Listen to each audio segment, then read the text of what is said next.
네, 최근 들어서 시장이 매우 크게 하락하고 있습니다. 주식시장에서는 경기 침체에 대한 이야기도 나오고 있는데, 과연 경기 침체가 맞을지 한번 알아보도록 하겠습니다.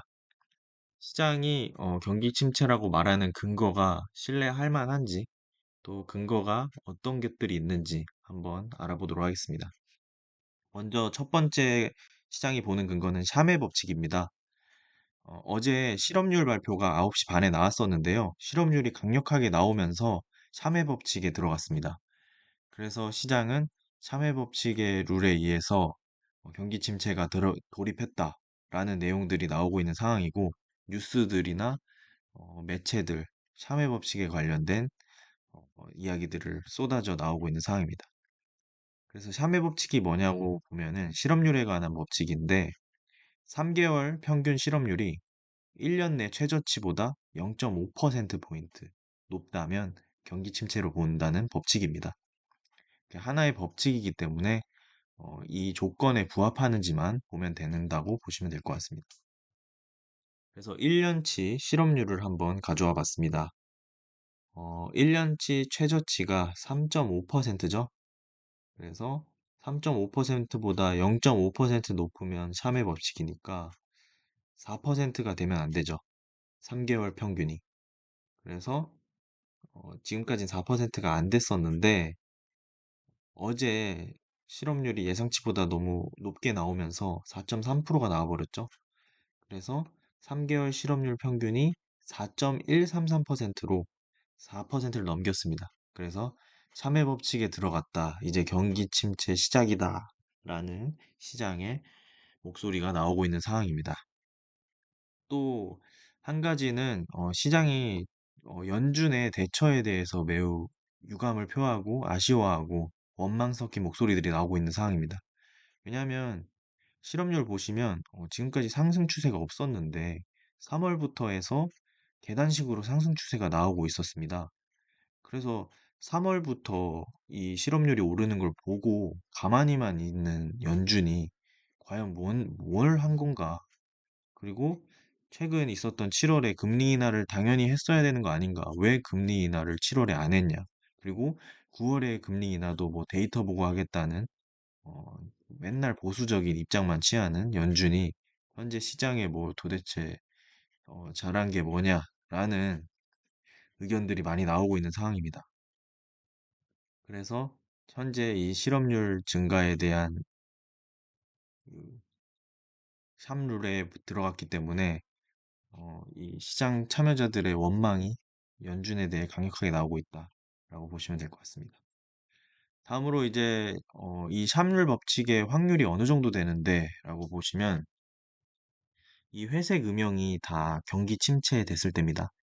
그래서 총 한 약 10번 정도 경기 침체가 왔다고 치면 한 한 번 정도 경기 침체가 온다는 걸 틀렸고 대부분 90% 정도 맞췄다고 보시면 될 것 같습니다. 그래서 확률은 매우 높다. 그래서 샵률의 법칙의 조건이 맞으면 경기 침체될 확률이 되게 높다라고 보시면 될 것 같습니다. 그래서 한번 보시면 이게 0.5 넘어가면 경기 침체인 거죠. 그래서 0.5 넘어갔을 때 경기 침체 왔고 0.5가 안 넘어가 0.47까지는 경기 침체가 안 왔다라고 보는 것 같고 0.5 넘어갔을 때 1970년도 경기 침체 왔었고요. 1975년도 왔었는데 이제 마이너스 한번 찍고 77년도에 0.5%를 한번 찍었었습니다. 그랬는데 이때는 경기 침체가 오지 않았다.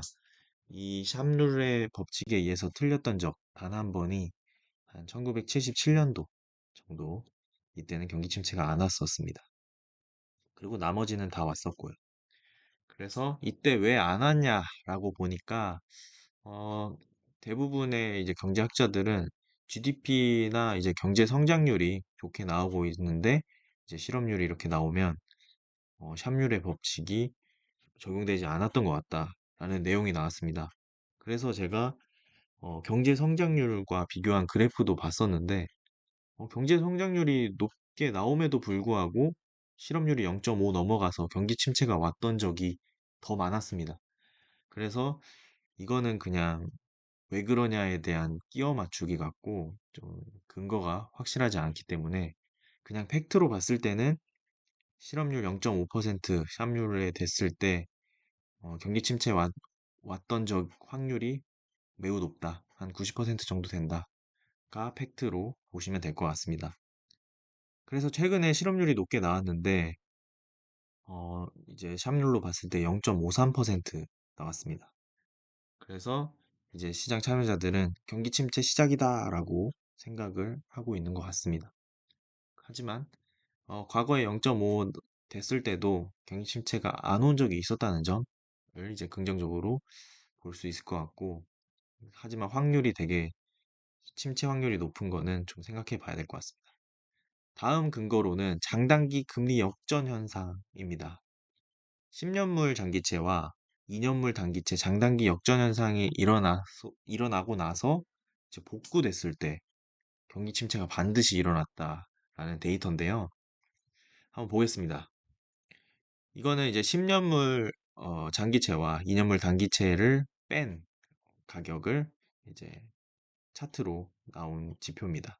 그래서 이 가운데 0 검은 선 아래로 내려가면 장단기 역전 현상이 일어났다라고 보시면 될 것 같습니다.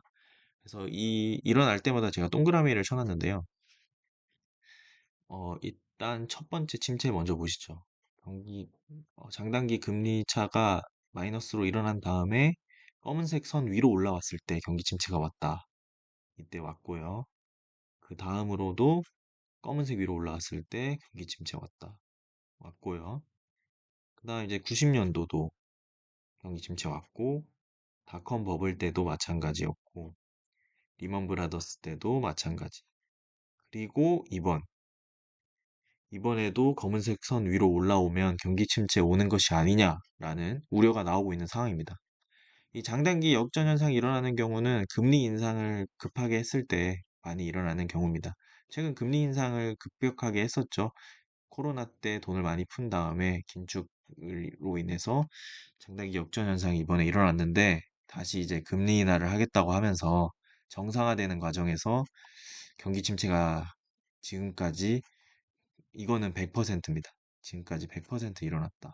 그래서 이번에도 검은색 선 위로 가고 있다. 경기 침체 올 것이다. 라는 우려가 나오고 있는 상황입니다.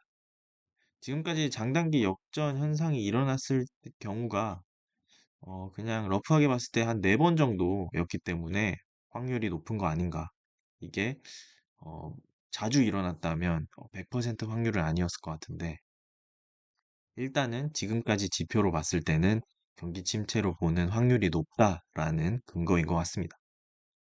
그리고 그 다음 세 번째 근거로는 엔캐리 트레이드 청산에 대한 우려라고 볼 수 있겠습니다. 최근 일본이 금리 인상을 했죠.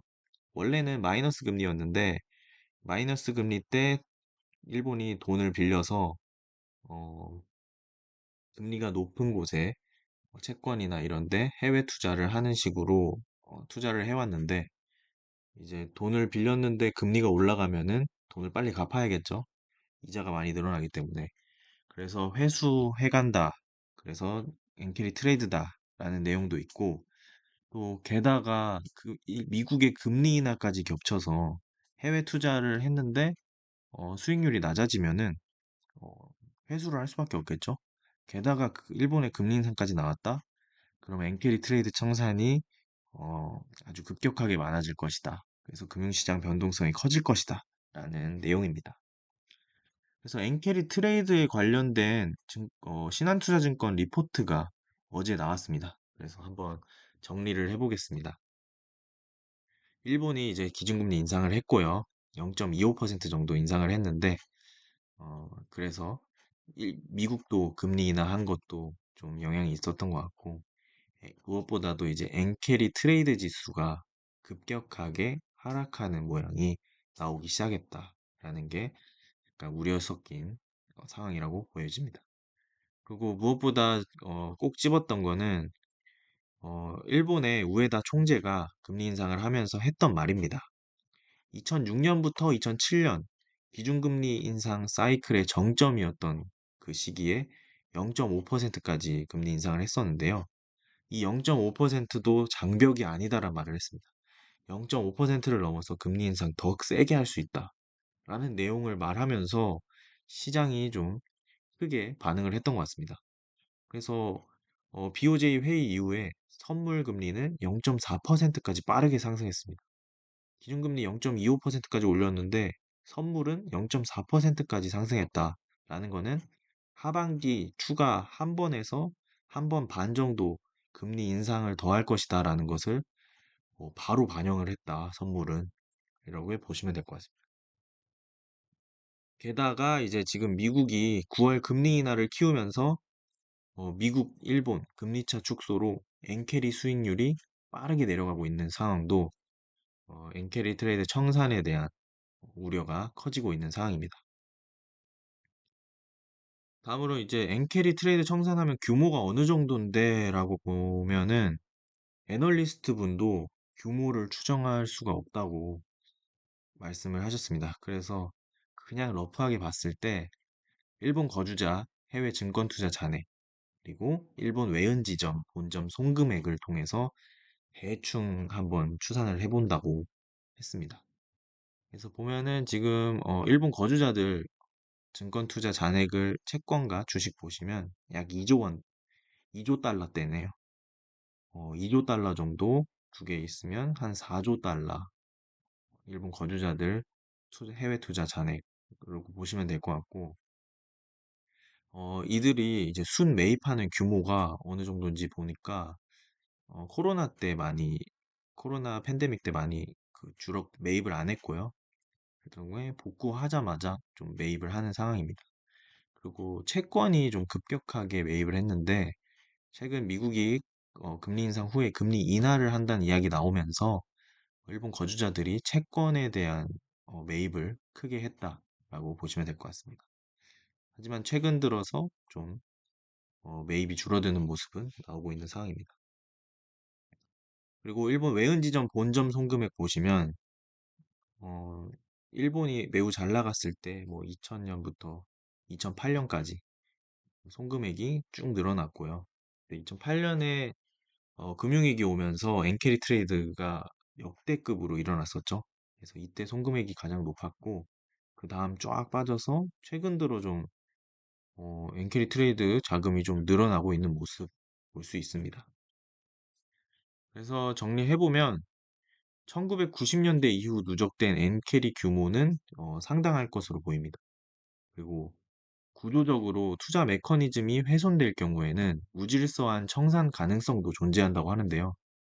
이 얘기는 일본이 금리 인상을 생각보다 강력하게 하거나 미국이 금리 인하를 급하게 하거나 뭐 이런 게 다 겹치면은 무질서한 엔캐리 트레이드 청산이 일어날 수 있다라는 이야기인 것 같습니다.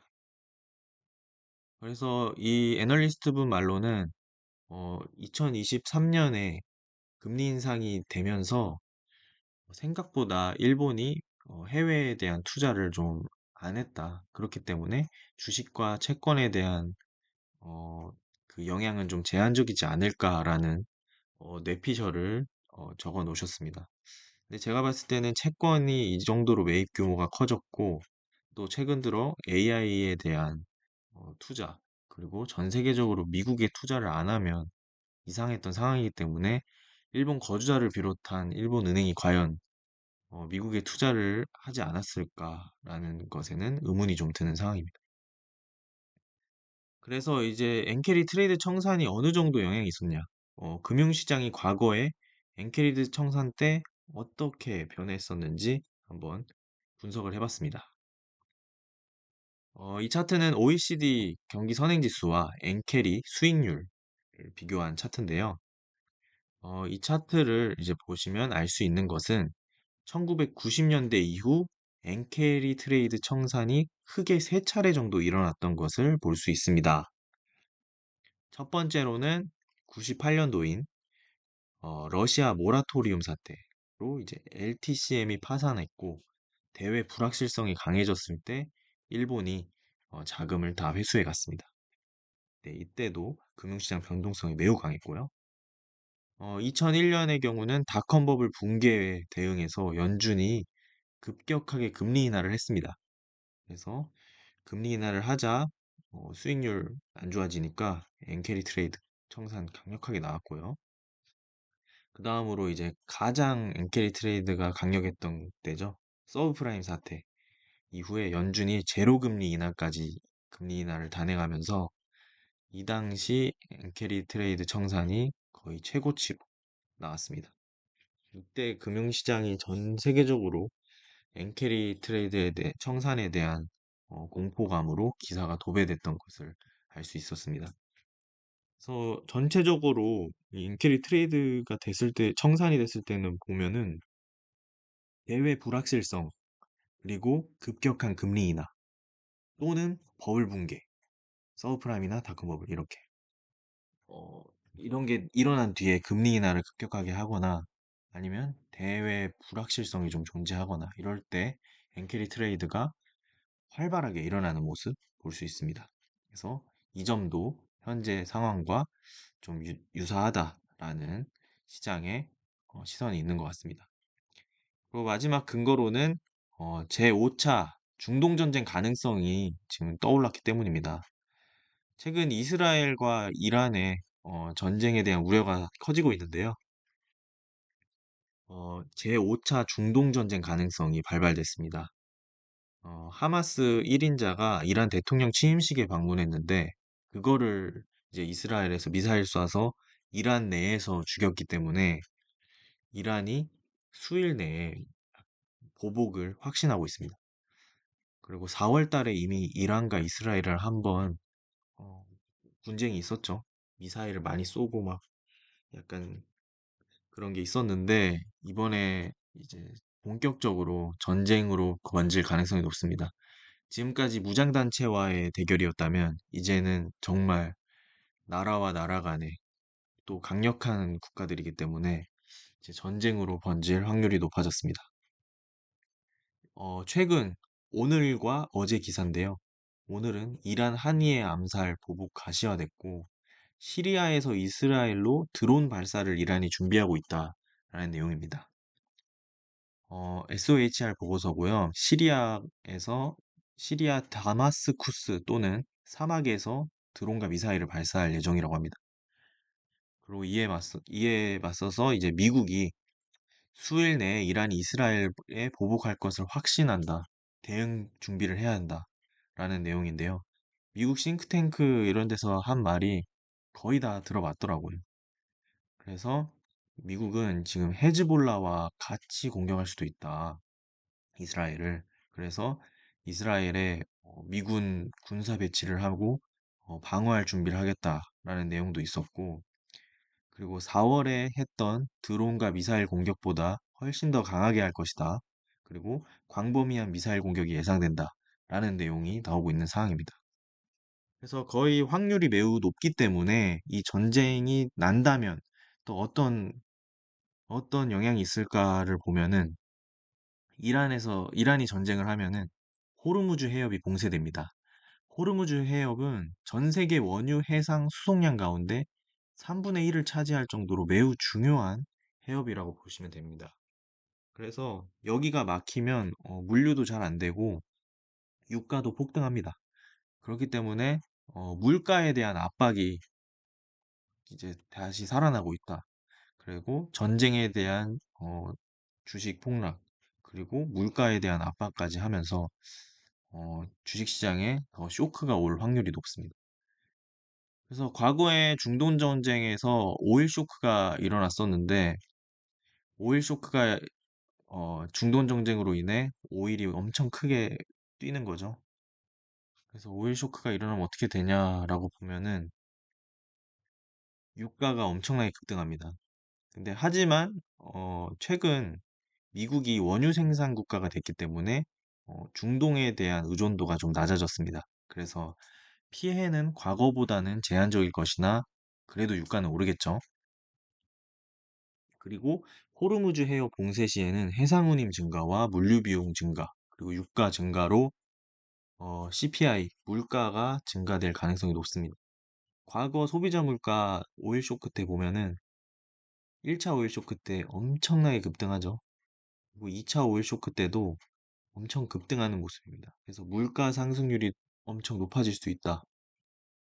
하지만 과거와 다른 점은 미국이 원유 생산이 가능하기 때문에 과거처럼의 물가 상승이 드라마틱하게 나오진 않겠지만 그래도 반등세는 나오겠죠. 그래서 현재 물가가 잡히고 고용이 둔화돼서 금리 인하를 하겠다는 스탠스인데 갑자기 중동 전쟁으로 물가 압박이 나오면서 금리 인하를 오히려 또 못하게 된다? 그러면 이제 스태그플레이션 우려가 나옵니다. 그래서 금융시장이 매우 혼란해지고 머리가 아파질 가능성이 높기 때문에 이 중동 전쟁에 대한 이슈도 그냥 넘길 것이 아니라 좀 체크를 해봐야 될 것 같습니다. 그리고 수일 내에 일어날 거기 때문에 또 이러한 전쟁이 일어났을 때 또 어떤 식으로 금융시장이 흘러갈지 또 지금 상황에서 어떻게 미국이 대처할지를 잘 봐야 될 것 같습니다. 그래서 저는 이 네 가지 어, 요인들을 보았을 때 정말 복합적으로 현재 시장이 흘러가고 있다. 샤의 법칙, 장단기 금리 역전, 엔캐리 트레이드, 그리고 중동 전쟁 가능성. 매우 매크로적인 관점에서 좀 혼란스러운 상황입니다. 이게 빠르게 하락이 회복한다면 좋겠지만 일단은 좀 리스크 요인이 많습니다.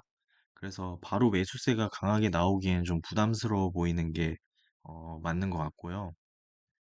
하지만 하반기 대선을 앞두고 있고 또 연준이 이러한 비판을 많이 받고 있는 상황에서 빠른 대책으로는 FOMC 전에 그냥 선제적으로 금리 인하를 살짝 해버리는 거 그런 시나리오도 열려 있다고 합니다. 그랬을 때는 좀 시장이 좀 안정이 찾아올 가능성도 있지만 일단은 수일 내에 중동 전쟁 일어날 가능성이 매우 높아서 시장 변동성은 커질 우려가 많습니다. 그래서 이러한 것들이 잘 완만하게 해결이 되고 또 엔캐리 트레이드 같은 경우는 금리 인하가 강력하게 나오면 안 됩니다.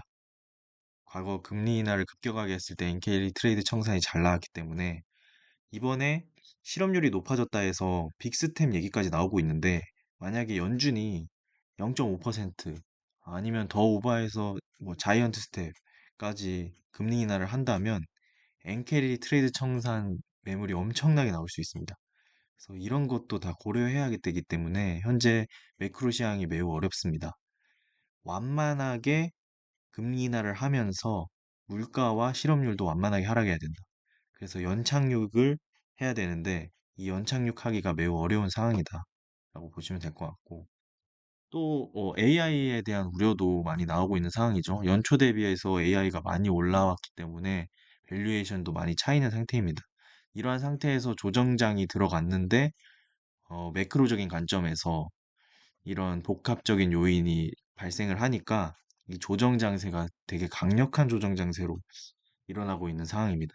게다가 경기 침체에 대한 우려까지 나오면서 과연 이 AI 주식들이 이런 침체에 대한 근거 또는 우려들을 잘 이겨낼 수 있을지도 지켜봐야 될 것 같고 아무래도 AI는 지금까지 영업이익이나 매출 성장률이 급격하게 올라왔는데 이제는 성장률은 살짝 꺾일 때가 왔습니다.